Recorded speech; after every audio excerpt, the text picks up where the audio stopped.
BSc third year.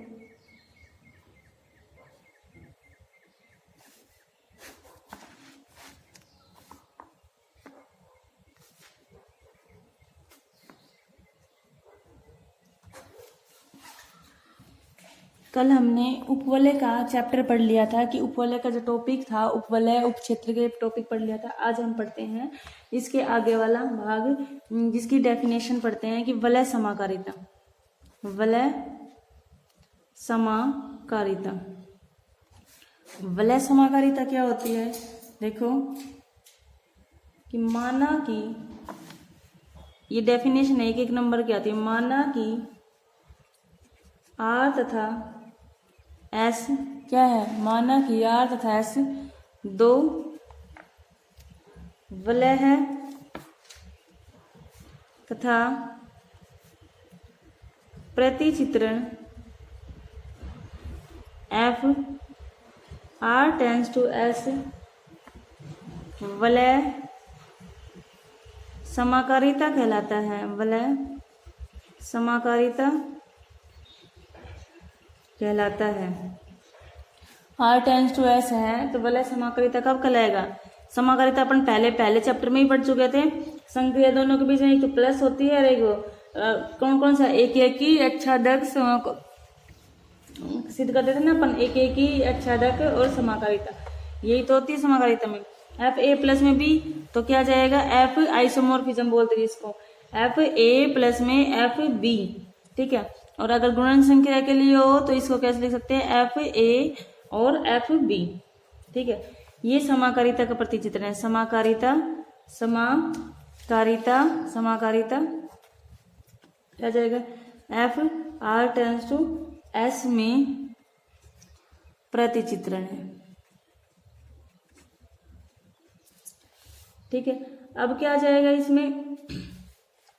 क्या क्या सिद्ध करना है अपन को? एक ही समाकारिता के लिए क्या सिद्ध करना है? सबसे पहले एक ही 1 ऑन टू अंतकारिता। तो इसके लिए क्या करेंगे? एक ही हो तो, यानी कि एक ही समाकारिता कहलाते हैं। एक ही हो तो या वलय, जब वलय एक ही हो तो, पढ़ा दिया पीछे। एक क्या होता है? एक ही हो तो एक ही समाकारिता कहलाता है। दूसरी वही बात होगी, सीधे ही लिख देती हूँ, अच्छादक। और नंबर 3 एक ही अच्छादक। फलन क्या होना चाहिए? एक ही अच्छादक और जिसमें वलय की तुल्यकारिता भी हो। और नंबर 4 R बराबर में S हो तो अंतकारिता कहलाती है। नंबर 5 एक ही अच्छादक R बराबर में S हो तो, यानी कि स्वकारिता इनकी सबकी परिभाषा मैंने पिछले चैप्टर में करवा चुकी है। ये 5 चीज होनी चाहिए, ठीक है। तो ये क्या कहलाती है? वलय समाकारिता।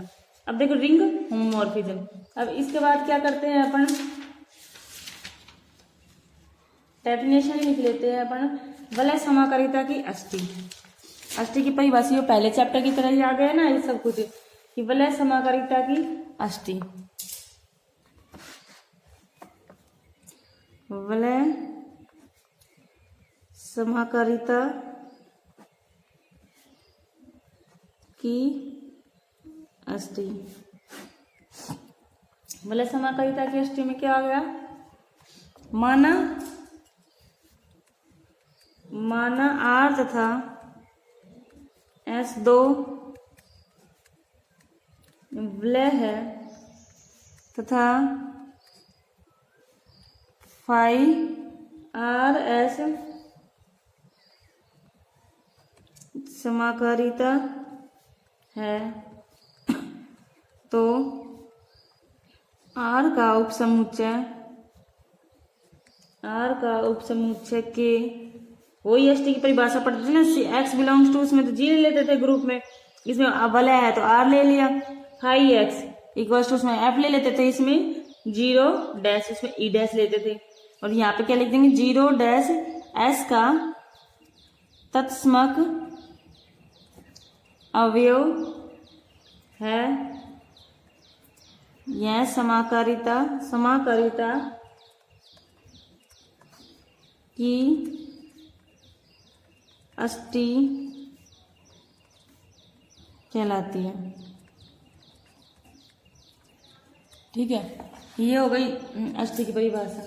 इसके बाद क्या आता है, वलय तथा पूर्णांकीय प्रांतों का अंतस्थ। क्या जाएगी, डेफिनेशन क्या है, ये डेफिनेशन भाई आती है 1 नंबर की। वलय तथा पूर्णांकीय प्रांत का अंतस्थापन।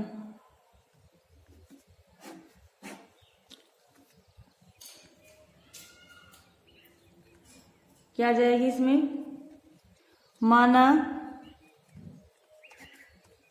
आर तथा आर डैश क्या है, 2 वलय है। यदि आर डैश में एक उपवलय ऐसा विद्यमान है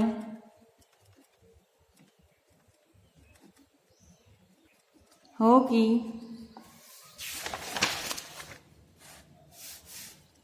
जो आर जो कि आर का एक समाकारी है, तो आर का आर डैश में क्या कहलाता है, अंतःस्थापन कहलाता है। वलय आर डैश को वलय आर का विस्तार कहते हैं।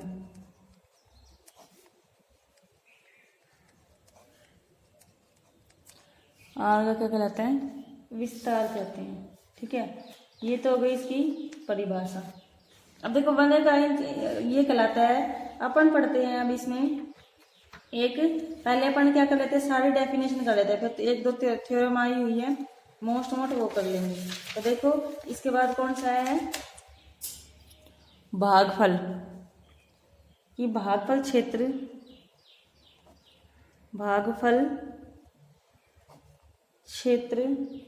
या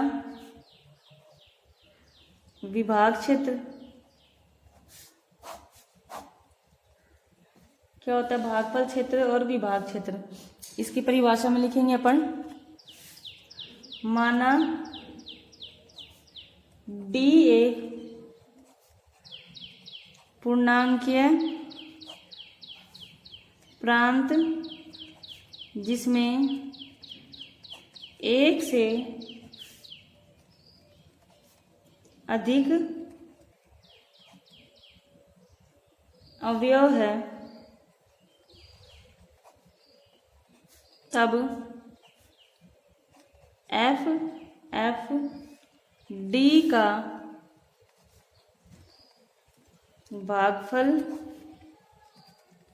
क्षेत्र या विभाग क्षेत्र कहलाता है, जहाँ एफ एक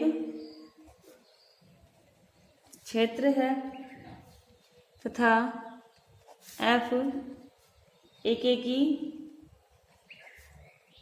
समाकारिता डी से एफ में है।